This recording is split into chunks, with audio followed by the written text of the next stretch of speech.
I don't think no one is prepared for the fact that, when things seem like they're falling apart, they're really falling into place. And I know for me, I can sometimes take things a little bit personal, especially if.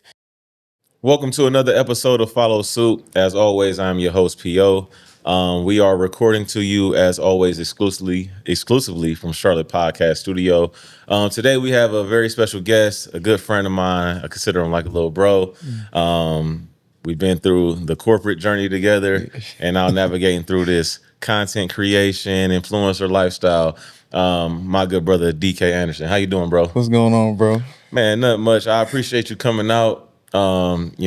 Every time I see you, it's always good energy. And I wanted to make sure that I had a chance to bring you on and just talk, because I like highlighting black men doing positive things, whether it's, something that in the career field or somebody who's just overcoming a certain struggle. So is there anything that you got going on actively that you want to highlight to the people? Honestly, I do my TikTok lives. I call it Friday Night Vibes. Each and every Friday, 7:30, 8-ish. I try not to set a set time for people to get on there, but it's always great music, great conversation, most importantly, great vibes. So anytime you active on TikTok or whatnot, check me out, Life of Anderson on all platforms. Just to plug that. So when you saying good vibes and good music, is you singing or is it like you planning it? Because this Gerald Levert Jr. here. So it's honestly it's a mixture of both. So it's kind of like a visible radio show in a sense. Because in college I was a radio personality as well, so that's kind of got me on the track of doing the media aspect of things. So I take song requests from the people that jump in the chat. If they want to talk about certain conversations or scenarios, then we'll do that as well. But also, it's just a place where I tell the people that tap in with me, that follow me on there, call them family members. I call them cousins sometimes, because like the certain conversations that we talk about, it can be the funniest scenario that you can think of, but also too it's some seriousness to it, especially like from different points of views. I got you. So and that's what I wanted to recreate with the show. Is because I feel like in the black community, whether you a celebrity, an influencer, or just an everyday person, we all go through similar things, right? It's we all have similar journeys and struggles that we face. And as black people, as black men in particular, I wanted to highlight the positivity of the black culture, but also embrace vulnerability. And a lot of people, especially black men, I'll keep saying that.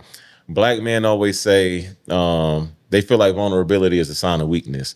And in my opinion, anytime that you can put your feelings out there on the line and put it in somebody else's hands without knowing how they're going to handle those feelings, that's the strongest shit that you can possibly do, in my opinion.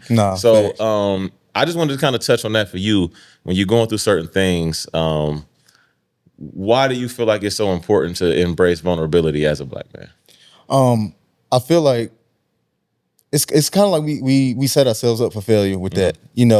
We can't always tell people like, oh, ain't nobody gonna show up for me anyway. But I know for me personally, I'll tell somebody in a heartbeat. If you ask me, hey, how you doing? I'm not doing that great. I'm gonna be fine, but I got to figure it out. Because if you're more expressive about it and you're able to just release it from your body and your being, it take a little bit of the stress off. I know I try to create safe spaces. I know like you did that for me. So and I wish I appreciate to that, brother. No problem, bro. It's just a key factor that a lot more men, we need to start being more vulnerable, because it's kind of in the sense we're killing ourselves internally. And see, and that right there, because it's built up stress inside of us. And I'm not a therapist by any means, but it's okay to go see a therapist. Black people, black men, they think that ain't nothing wrong with me. I ain't got to talk to no therapist, and that's not the case. It's like, bro, you went through something. Like I almost died a year ago. I got into an accident. I was knocked unconscious. I had to get numerous epidural shots in my back, and I remember going to the hospital, and I come out of this appointment. And there's a woman 70 years old in a wheelchair there for the same appointment as me, and I'm 37. So that was mentally draining. Yeah. And during that period, I didn't know anybody that was my age or that looked like me that I can contact and relate to that. But at the end of the day, there's other people who go through that, and I had to speak to a therapist because I felt bad, like why my brother didn't call me to check on me when I was going through that.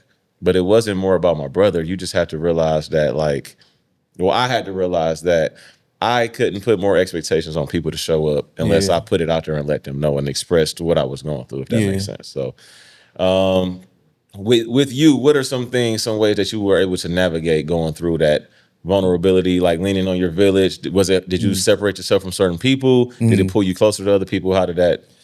I actually struggled with it in the beginning, not gonna lie.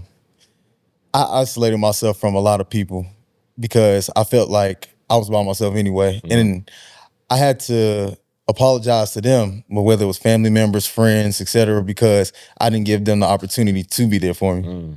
So, and I feel like that comes with reflection as well. Yeah. But in a sense, I feel like my isolation season where I was at kind of put me in the right direction of where I wanted to be. I was able to realign and focus on what I needed to focus on. And most importantly, I realized that I was more intentional with other people and showing up for them, but I never showed up for myself. And that's, well, first of all, I'm proud of you for saying that. Appreciate because it take a lot to look at yourself in the mirror and be like, damn, that was really more my fault than this person, because how he gonna know to show up if I didn't tell him? Yeah. Pretty much. And again, it's a struggle trying to navigate through that and find success into your next journey. Because once you come out on the other side of that, now you had to find yourself, right? You went through situations with your job. You went through situations personally. But how did you get to yourself to a point where you can find happiness again, whether it's relationship-wise, career-wise? How did you get on that narrow path? Or are you still finding that, going through that journey now? Yeah, so it's funny that you mentioned. So even on my lives or just talking to people in conversation, I always tell them, I feel like I want to be a positive vessel and an impact to not only get myself to the next best version of myself, but help others get to their next best version of themselves as well. So it's still a growing journey. It's still getting to where I need to go. But I know in the beginning I had to pretty much, if I can make that analogy of on that ladder. And I actually think I got this from you. I had to fall off the ladder, down in the mud, went through a dark season in my life. But then I realized the only place that you can go is up. There's nothing else underneath you to go down, and you don't want to go down any lower than that. You know what I'm saying? So just knowing that sometimes you got to fail and learn from experiences that you may have been unforeseen, but it's going to help you out in the long run. Yeah, that's great. I said that, man. Yeah. Young nigga have bars. Yeah. No. And I'm glad I was able to be somebody that you can relate to, because I remember when we met and you just reminded me a lot of me, and we was in the same type of environment where we wouldn't be protected or looked after. We going on corporate trips and they giving us access to a lot of things that people that look like us don't really have access to. But normally in those situations, people like us would do something memorable in the wrong way. You know what I mean? This open bar on these trips, and it's okay, you don't want to be going out with the VP and doing the things they doing, because you can get fired over that. They won't, but you will. So I always try to build those relationships. But where did you get that from? I know with me, I had a great, my grandmother was big with the whole family. And then I have a huge family where we always embrace talking to each other and saying I love you, or how I feel. And if I'm not mistaken, you grew up with your mom, and you only have sisters, right? Yeah. So would you say you got that side of you from being raised by all women, or is that something that just came about along the journey? I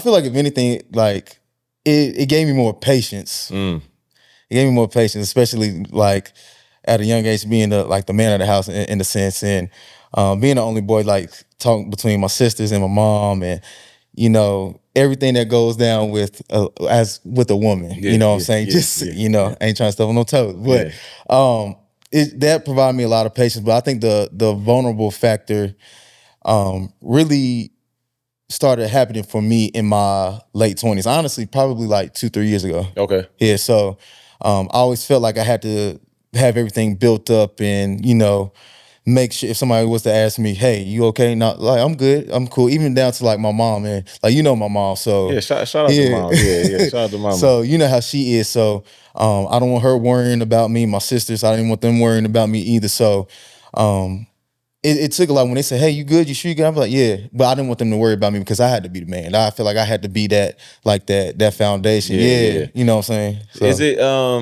because I didn't grow up with my sister. I met her when I met her like 2016. I was a grown man with a kid on the way when I met her. So I wasn't raised around the same, and she's younger than me anyway. Yeah. But for you having older sisters, did they hold you accountable? Like, because women are very, especially a black woman, ain't nothing more beautiful than a black. Shout out to y'all black women. I love y'all for many reasons, especially for the fact that we not gonna get away with just doing whatever the hell we want at all. Black women gonna put you in check.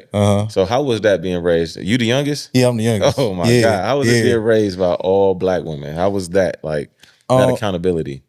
They don't let you know. You know what I'm saying? Like it's always all eyes on you. But it kind of prepared me for moments as an adult where like it's second nature. If I know I did something, like I'm gonna make sure like I'm gonna say no, I'm gonna fix my mistake. Yeah. That's why I always say now, like I'll never make the same mistake twice. I got you. And even with that, like that goes down to because I feel like people that don't take accountability or they lack accountability, it creates like that space of being argumentative and everything. So I don't like arguing, and I think that kind of helped me in the long run because it's like, oh, I did this, my fault. It won't happen again. Just let's move past it. But if I'm like that, they also taught me that if I'm gonna be accountable in whatever happens in any way, shape, or form, it need to be vice versa as well. So the person you're dealing with gotta be accountable. Yeah, whether it's a friend, whether it's a significant other, whether it's a coworker, like we got too much stuff to do to be focusing on you not taking accountability. Like you know what you did. Yeah. So just own it, right? Yeah. Pretty much. And go on about your day.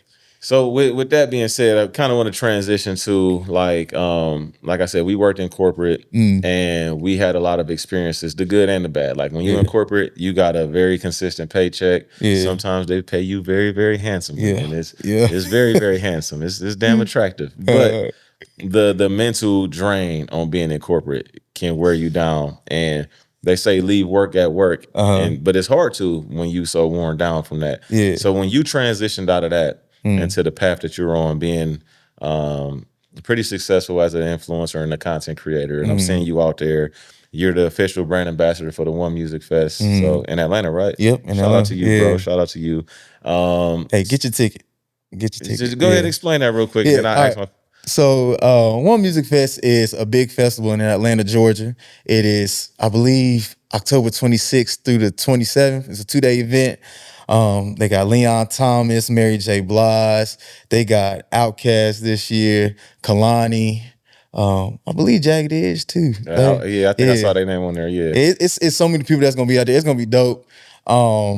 This experience, like this will be something that I'm excited about because this year I'll be able to interview like the different artists and stuff behind the scenes and doing certain things. So I'm gonna try to get like some type of VIP pass or something. Yeah, like a recap or video. So I'm excited. A little nervous, but I feel like it's preparing me for. I mean, you wouldn't be in that position if it wasn't meant to be. So, and that's what I wanted to ask you. So, like transitioning from corporate and getting into something like that. What was that transition like? Because that's a completely different swing, but it seems more like you said, you was into the DJing or not the DJing, the radio host and stuff like that. And now you do your vibes, and now you the ambassador for the One Music Fest. So what was that transition like? And how do you feel? Because I feel free being out of corporate. There's still struggles of like the consistency and paycheck when you run your own business. But I feel free, and I'm free up here. But how do you feel with that transition? Nah, I can agree with that. I feel like right when I left corporate, like I realized that it's okay to have preferences. Yeah. Because it's like, obviously it's either their way or no way in a sense, but I just feel like, and going back to what you said earlier, I shouldn't be taking work home. Yeah. You know, it's just supposed to be between that 8 to 5 or 9 to 5. But yeah, why am I worrying about this at 9 o'clock at night? Yeah. So definitely free. And it don't really feel like a job.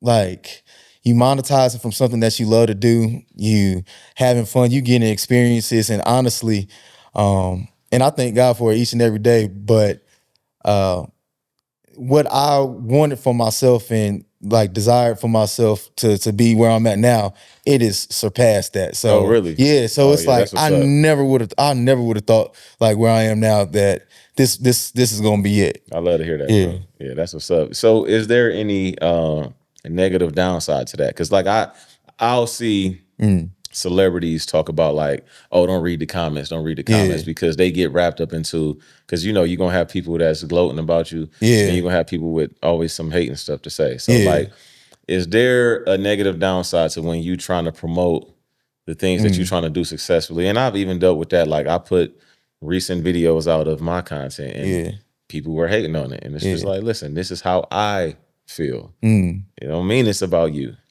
But is there a negative swing to that with like, I guess it's called cyber bullying or anything like that? Yeah. I really feel like and so I can touch on this, like, cause this is something like I've dealt with before where, you know, if it's too personal, you know. Oh yeah, no. I feel like, you know, people don't misery love company. I'm gonna start with that. Misery love company. So if you're doing something that you love to do and you happy about it, and it upsets somebody else, and they got to hide behind a profile, whether it's their actual picture or not, and they got a lot to say, you know, you doing something right. Yeah. And it's easier said than done. And like you said, like, don't read the comments. That's easier said than done too. It make you want to respond, but sometimes silence is golden. Yeah. And obviously you here for a reason. So either you love it or you hate to love it, you still here to promote. I'm still get the click. I'm still get the not necessarily and all of that, you know what I'm saying? So thank you. You know. So like you mentioned off of camera that you kind of had like imposter syndrome sometimes. And when you get the moments where people are like saying negative things about you or hating on you, do you ever get some sort of reminder like, damn, this is exactly what I'm supposed to be doing? Like, do God ever send you messages just like, man, this is exactly what I'm supposed to be doing? Yeah. And sometimes like I actually just like not necessarily talking to myself, but talking out loud. Yeah. You know, affirmations. Yeah, you know, and I don't think no one is prepared for the fact that, you know, when things seem like they're falling apart, they're really falling into place. And I know for me, I can sometimes take things a little bit personal, especially if I've been aligned, I've been doing what I've been doing, keeping the main thing, and somebody go out their way to say something negative about me, whether they know me or not. And it's like when did this occur, and why do you have so much time to do that? So I've had a couple of things, like especially with future endeavors that, you know, I ain't gonna speak too much on right now, but I'm saying, you know what, I'm supposed to be in this space right now and go through this, because you can't be a vessel without going through something unfortunate. I'm going through this, so when I do speak up about it, and when I do have the opportunity to share my experience and also the growth and just to be knowledgeable about it, I can save somebody else. Yeah. Or I can prevent something or bring awareness to any dynamic that is pertaining to a certain scenario.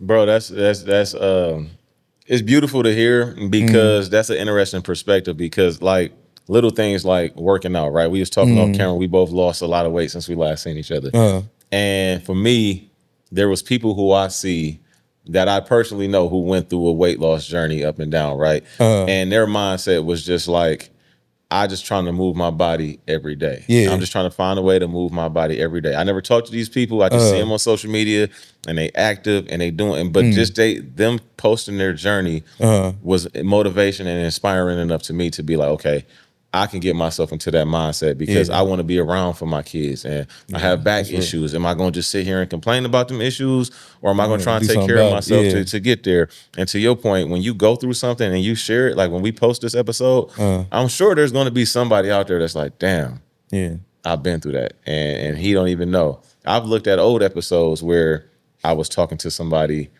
and in the moment, we was just filming an episode. But when I watched it back, it was motivation for me to get back into this space. So I feel like the importance of us speaking about our journey isn't for us, it's for the next person. So shout out to you for even having that mindset and overcoming those things to get to that point. Do you have any direct questions for me?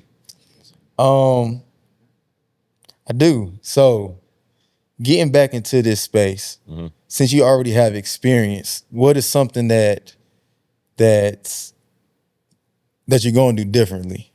Well, before, when I first got into it, I was kind of winging it, right? It was like I started it during COVID.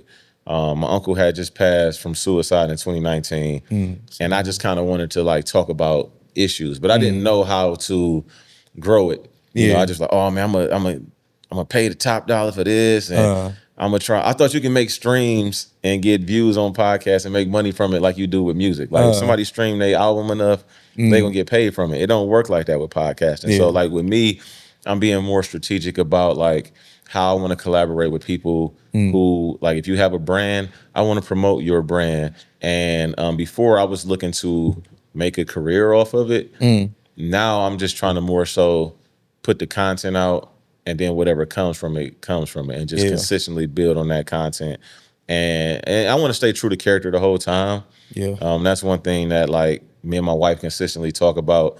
Don't just search for clicks and likes. You know, don't just try and interview somebody that's going to be like, oh, they got 2 million followers, let's just bring them on the show. But they're not on here talking about nothing. I want to be able to talk to people like you who not only have something going on, but you have a personal experience, a personal journey, and personal things that you can talk about. So that's how I want to just change and do things differently so I can stay true to what it is that we're trying to build. So that's my little tidbit there.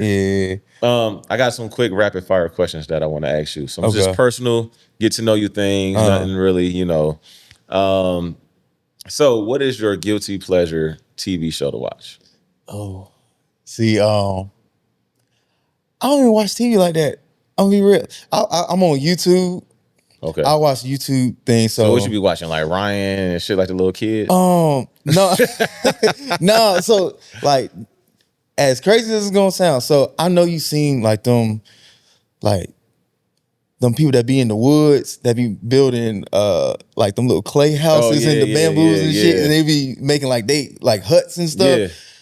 Like, I don't know how they do it, but they own. And I don't even know how they got a camera. If they in the jungle trying to like, they probably it's ways for all of that. Yeah, no, it be throwing me off. They got a or somebody behind them. That's just, it gotta be, and I'm just like, you know, they really doing this shit. Like, this is like they built a whole house. They got a shower out of mud.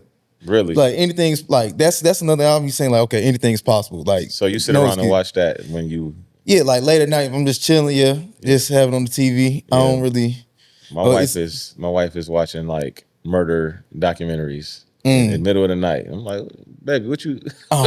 Okay. I'll say that. So not necessarily documentaries, but I will watch like suspense or like horror movies. Yeah. If you can pick for one thing not to exist between movies and music, what would it be? So I kind of know the answer now that you. Definitely movies. So you can live without movies, and just live with music. What is your go-to snack, midnight snack? Definitely. See, I got like three. Okay. Doritos, Airhead Extremes, and they're the same as Airhead. The bites. Oh yeah, the Airhead bites. Yeah.